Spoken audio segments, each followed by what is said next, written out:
Alright guys, this is it. Last lesson for Unit 4, 4-11, Inequality Word Problems.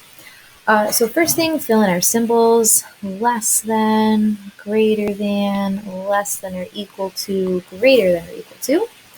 And then remind yourselves of the filled in circle versus closed circle that you use based on the inequality.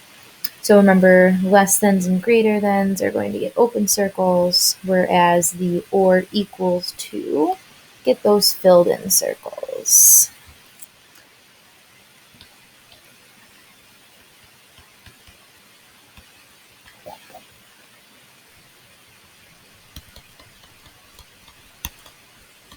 So then the next thing we're looking at is the kinds of word problems that would tell us that we're using these types of symbols.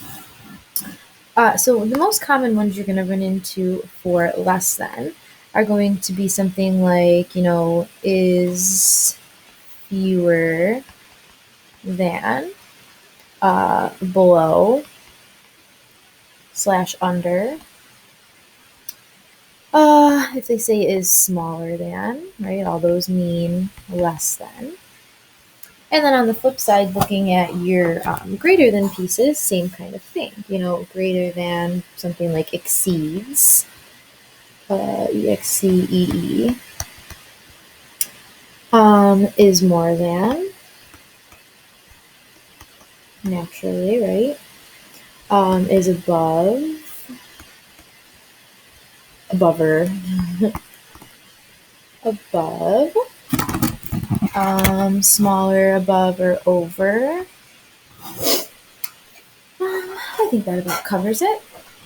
And then these or equal to ones, these are the ones you're going to run into most of the time, as they are a little bit more real world applicable. So key one when you're dealing with less than is at most. And I know that seems backwards because it has the word like most in it, and you would think more, but it's actually the opposite of that. And again, that's because at most, if I can fit at most 2 people in the car with me, that means 2 or less, not 2 or more. Greater than or equal to would be the opposite of at more, which would be at least, or at most, I mean. You could also run into the word maximum, right? It has a maximum value